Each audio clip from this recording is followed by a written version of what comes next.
সুশৃঙ্খল বাহিনী বিডিআর 2009 সালে এই আওয়ামী ফ্যাসিস্ট সরকার পরিকল্পিতভাবে একটা বাহিনী বিডিআরকে ধ্বংস করার জন্য এবং বাংলাদেশের সেনাবাহিনী বহির্বিশ্বে শান্তিরক্ষা মিশনে একটা বিশাল আকারের সুনাম বয়ে নিয়ে আসতেছে। এই সুনামকে ধ্বংস করার জন্য, ভারতকে খুশি করার জন্য এবং ভারতীয় এজেন্টের রয়ের সহযোগিতায় পাদুয়ার যুদ্ধ, বড়ইবাড়ির যুদ্ধের প্রতিশোধ নেওয়ার জন্য এই সুশৃঙ্খল বাহিনী বিডিআরকে ধ্বংস করেছে এবং চৌকস সেনা অফিসার ৭৪ জন তাদেরকে নির্মমভাবে পরিকল্পিতভাবে হত্যা করা হয়েছে। সেনা অফিসারের স্ত্রীরা বলেছে যে সেদিন 2009 সালে 25শে ফেব্রুয়ারিতে 3 জন ভারতীয় হিন্দি ভাষায় কথা বলেছিল, আমি নিজে শুনেছি, কিন্তু তার সেই সেনা অফিসারের সেই বক্তব্য তদন্ত কমিশন যারা করেছে তারা কিন্তু সেটাকে গ্রহণ করেনি। বর্তমানে স্বাধীন তদন্ত কমিশন হয়েছে, কিন্তু স্বাধীন তদন্ত কমিশনকেও কাজ করতে দেওয়া হচ্ছে না, কারণ সরকারের একটা সুইপার থেকে বিভাগীয় কমিশনার পর্যন্ত প্রত্যেকটা খাদে ভারতীয় এজেন্ট এবং আওয়ামী লীগের এজেন্টরা ঘাপটি মেরে বসে আছে। কিছুদিন আগে দেখছেন আপনারা সচিবালয়ের মধ্যে আগুন লাগানো হয়েছে, এটাও পরিকল্পিতভাবে আগুন লাগানো হয়েছিল। অতএব সর্বপ্রথম সংস্কার করতে হবে আওয়ামী এই মুজিবপুরের যারা যারা চাকরিতে রয়েছে, ছাত্রলীগের ক্লাবদেরকে, অযোগ্য ব্যক্তিদেরকে যোগ্য স্থানে বসায় রাখা হয়েছে। আজকে বাংলাদেশের একজন ডিসি ইংলিশে বক্তব্য দিতে পারে না, তারা ছিল ছাত্রলীগের এই নিয়োগপ্রাপ্ত। অতএব এই আওয়ামী লীগের দোসরদেরকে চাকরি থেকে আগে সংস্কার করতে হবে, করার পরে পিলখানা হত্যার বিচার, পরিকল্পিত পিলখানা হত্যার বিচার এবং শাপলা চত্বরে আলেমদের হত্যার বিচার, ছাত্র সমন্বয়কদের হত্যার বিচার এবং গুণ খুনের বিচারগুলি নিশ্চিত করে এই সরকারকে নির্বাচন দেওয়ার দাবি জানাচ্ছি। আমি সাবেক বিডিআর সদস্য ৭৪-৮-৩৫, আমার সিপাহী নাম্বার ৬৮ ব্যাস। প্রায় ৫৪ জন বিডিআর সদস্যদেরকে হত্যা করা হয়েছে এবং আমাদেরকে যে নির্যাতনটা করা হয়েছে সেটা হলো পিলখানায় যাদেরকে কেন্দ্রীয় কারাগারে রাখা হয়েছিল তাদের বায়ুপথে ডিম দেওয়া হয়েছে, তাদেরকে পানির মধ্যে কারেন্ট দিয়ে সেই কারেন্টে প্রস্রাব করানো হয়েছে, তাদের আঙ্গুলের ভিতরে সুচ ঢুকিয়ে দেওয়া হয়েছে, তাদেরকে এইভাবে অমানসিক নির্যাতন করা হয়েছে। এই নির্যাতনের ফলে অনেক বিডিআর সদস্য নিহত হয়েছে। এগুলি স্বাধীন তদন্ত কমিশন হয়েছে, এই কমিশনের মাধ্যমে আমার দাবি এগুলি সব রহস্য উদ্ঘাটন করা হোক এবং এদের সাথে যারা জড়িত তাদের উপযুক্ত শাস্তি দিয়ে নিরপরাধ বিডিআরদেরকে মুক্তি দেওয়া হোক। 100% ভারত জড়িত এই কারণে আমাদের একজন বিডিআর সদস্য সমান সমান ভারতের বিএসএফ 10 জন। কেননা আপনারা জানেন পাদুয়ার যুদ্ধের ঘটনা, আপনারা জানেন বড়ইবাড়ির যুদ্ধের ঘটনা। প্রায় 400 বিএসএফ বাংলাদেশে প্রবেশ করে বিডিআরের ক্যাম্প দখল করতে আইসা তারা সেখানে ডেড ফেল হয়ে গেছিল, 18 জন বিএসএফ ফেরত গেছিল। এটা ইউটিউবে সার্চ দিলে আপনারা দেখবেন। এই যে তাদের একটা ক্ষোভ, তাদের এত সৈন্য বিডিআরের হাতে নিহত হয়েছে এবং অন্য যুদ্ধের মধ্যেও তারা 2008 সালে তত্ত্বাবধায়ক সরকারের আমলেও তারা বাংলাদেশের ভিতরে ঢুইকা 2 জন বিডিআর সদস্যদেরকে হত্যা করেছে। ওই সময়ে তাদের পাল্টা আমাদের প্রতিশোধ নেওয়া হয়েছিল। এই বিভিন্ন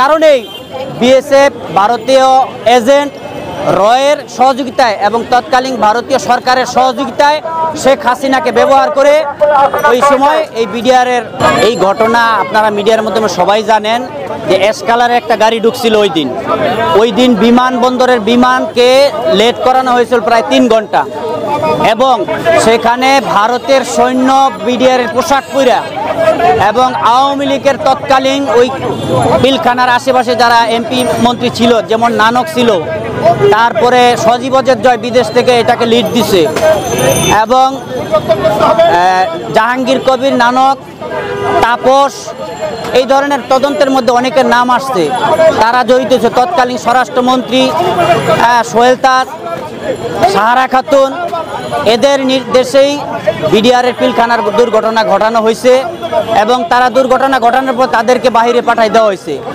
এবং এই নিরীহ বিডিআরদেরকে এই দায় চাপিয়ে তাদেরকে আজও পর্যন্ত জেলখানায় বন্দি রাখা হয়েছে। অনেক বিডিআর সদস্য খালাস পাইছে, কিন্তু তাদেরকে আজও বিস্ফোরক মামলা তকমা দিয়ে আটকে রাখা হয়েছে, কারণ তারা বের হলে আরও অনেক তথ্য বের হয়ে আসবে এবং অনেক বিডিআর সদস্যদেরকে হত্যা করা হয়েছে নির্যাতনের মাধ্যমে। সবচাইতে বড় প্লাস পয়েন্ট হলো পিলখানার যে কেন্দ্রীয় মসজিদ, এই মসজিদের যে খতিব ছিল উনি কিন্তু একজন সিভিল পার্সন ছিল, উনাকে কিন্তু গায়েব করে হত্যা করা হয়েছিল। ওই সময় উনি একজন প্রত্যক্ষ সাক্ষী ছিল কারাই ঘটনা ঘটাইছে। উনি বাচ্চা থাকলে এই তথ্য বের হয়ে আসবে বিদায় তাকে হত্যা করা হয়েছিল। এই একটা কথা থেকেই প্রমাণ হয় যে একজন আলেম তাকেও হত্যা করেছে, তার নামে অস্ত্র ইস্যু নাই, তিনি পিলখানার কেন্দ্রীয় জামে মসজিদের ইমাম ছিলেন, তাকে হত্যা করা হয়েছিল। এটার কারণ কি? অতএব উনি অনেক কিছু দেখতে পাচ্ছেন যে ওই সরকার এবং ভারতের লোকেরা এই ঘটনা ঘটাইছে। বিডিআরের যখন বাংলাদেশের আওয়ামী লীগ সরকার ক্ষমতায় আসে, আমি নিজে সেই লেটারটা পড়ছি, তখন তাদের কাছ থেকে নির্দেশনা দেওয়া হয় যে ভারতের দিকে বন্দুকের নল ঘুরিয়ে ডিউটি করা যাবে না। তখন ভারতের বিএসএফ বাংলাদেশের ভিতরে প্রবেশ কইরা বিডিআরদেরকে ধরে নিয়ে যায়, পতাকা বৈঠকের মাধ্যমে নিয়ে আসা হয়, পাখির মতো গুলি করে বর্ডারের লোকজনদেরকে হত্যা করা হয়, পতাকা বৈঠক করে নিয়ে আসা হয়, কোনো প্রতিবাদ জানানো হয় না। আর যখন তত্ত্বাবধায়ক সরকার এবং বিরোধী দলের কোনো সরকার ক্ষমতায় থাকে, তখন লেটার আসে ভারত থেকে একটা গুলি আসবে, প্রতি উত্তরে কার্যকারী 10টা ফায়ার করবা, তখন বিএসএফ 100 গজ ভিতরে থাকে। অতএব আমাদেরকে বিডিআরদের জওয়ানদেরকে যদি শুধুমাত্র আদেশ করা হয়, আমরা জীবন দিয়ে হলেও সেটাকে প্রতিহত করে থাকি। আর যখন আওয়ামী লীগ সরকার ক্ষমতায় আসা হয়, আমাদেরকে পিঠ পেতে দিতে হয় বিএসএফের গুলির জন্য, আমাদের হাত বাঁধা থাকে, আমাদের কিছু করার থাকে না। অতএব এই ফ্যাসিস্ট সরকার যেন কিয়ামত পর্যন্ত নিষিদ্ধ করা হয়, এই দেশে ক্ষমতায় না আসতে পারে, এই দাবি জানাচ্ছি। আজকে আমরা অনেক বিডিআর সদস্য এখানে আসছি ছাত্রদের সাথে একতা পোষণ করে, এবং আগামী 9 তারিখে আমাদের যে সকল সাথী ভাই বিডিআররা যাদেরকে পিলখানা হত্যা মামলায় সাজানো মামলা দিয়ে তাদেরকে আজও পর্যন্ত জেলখানায় বন্দি করে রাখা হয়েছে, তাদের মুক্তির জন্য আমরা ছাত্রদের সাথে আলোচনা করতে আসছি এবং আমাদের ভাইদেরকে যেন মুক্তি দেওয়া হয়, এই দাবি নিয়ে আজকে আমি এখানে শেষ করছি। আসসালামু আলাইকুম রহমতুল্লাহ। না, আমি সাবেক বিডিআর সদস্য, আমাকে 10 বছর জেল খাটানো হয়েছে। আমি বিনা দোষে আমি ছুটিতে ছিলাম 2009 সালে পরিকল্পিতভাবে আওয়ামী লীগের তৎকালীন সরকার পিলখানা ঘটনা ঘটাইয়া আমাদের নিরীহ বিডিআরদের উপরে এই দোষ দায় চাপিয়ে দিয়ে আমাদেরকে জেলবন্দি করে রাখা হয়েছে প্রায় 19,000 বিডিআর সদস্যদেরকে। এই 19,000 বিডিআর সদস্যের পরিবাররা আজকে মানবতার জীবনযাপন করতেছি। আপনাদের মাধ্যমে সারা বাংলাদেশে, সারা বিশ্বে জানাতে চাই, এই স্বাধীন তদন্ত কমিশনের মাধ্যমে যেন আমাদের এই বিচারগুলিকে, সাজানো বিচারগুলিকে নির্বাহী আদেশের মাধ্যমে বাতিল করা হয় এবং আমাদেরকে মুক্তি দেওয়া হয়। আমাদেরকে বিডিআর বিদ্রোহের অভিযোগ দেওয়া হয়েছে যে আমার পোস্টিং ছিল রাজশাহী নওগাঁতে 43 রাইফেলস ব্যাটালিয়নে। আমি ছুটিতে ছিলাম, তারপরেও আমাকে এই বিদ্রোহের দায় দেখায় আমাকে 7 বছর কারাভোগ করতে হয় এবং 3 বছর কাস্টডি ছিল আমার। 3 বছর আমাদের যে চাকরি, 3 বছর যে রায়ের পূর্বে যে আমরা 3 বছর জেল খাটছি, এই জেল খাটাগুলিকে আমাদেরকে ধরা হয়নি। অতএব 10 বছর আমাকে কারাভোগ করতে হয়েছে বিনা দোষে। অতএব তৎকালীন সরকারের যারা জড়িত, স্বাধীন তদন্ত কমিশনের মাধ্যমে যেন তাদের বিচার করা হয়। আবার আমি ওই সময় রাজশাহী নওগাঁতে কর্মরত ছিলাম এবং বাড়িতে ছুটিতে ছিলাম, আমার ছুটির কাগজ আমার সাথে আছে। অতএব আমাকে সাজানো মামলায় জড়ানো হয়েছে। আমরা আজকে আমাদের আগামী 9 জানুয়ারিতে আমাদের বিডিআর সদস্য যারা জেলখানায় আছে তাদের মুক্তির ব্যাপারে আমরা আন্দোলন সামনে কিভাবে আরো বেগবান করতে পারি, এই জন্য ছাত্র সমন্বয়কদের সাথে আমরা যোগাযোগ করে আসতে আজকে বৈঠক করব তাদের সাথে। আমার দেশের বাড়ি নারায়ণগঞ্জ, রূপগঞ্জ, কাঞ্চন পৌরসভা। আমি 2005 সালে বিডিআর বাহিনীতে ট্রেনিং করি এবং আমার সিপাহী নাম্বার হলো 74-8-35। আমি 68 বেসে ট্রেনিং করি।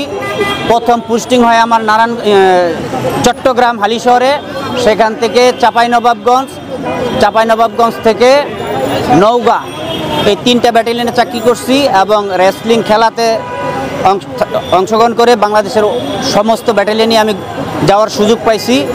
এবং যেদিন ঘটনা হয় ঘটনার দিন আমি বাড়িতে ছুটিতে ছিলাম। এই ছুটির কাগজও আছে আমার। একজন ছুটিতে থাকা অবস্থায় তো শুধু আমি না, 1 মাস আগেও যারা ছুটিতে ছিল এমন লোকও ধরে ধরে নিয়ে তাদেরকে চাকরিচ্যুত এবং জেলখানায় ভরা হয়েছিল। তো অতএব আমি এই ঘটনা কিছুই জানি না। পিলখানা তো ছিলামই না।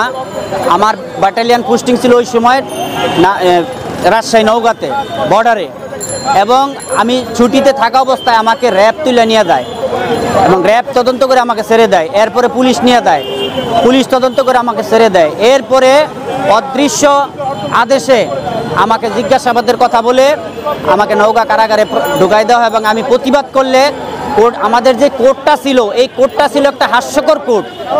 ওই কোর্টটা ছিল সেনা অফিসারদের মাধ্যমে বিশেষ ট্রাইব্যুনাল। এখানে আমরা কথা বলতে পারবো, কোনো উকিল নিয়োগ দিলে উকিল কথা বলতে পারবে না, এই রকমের কোর্ট ছিল।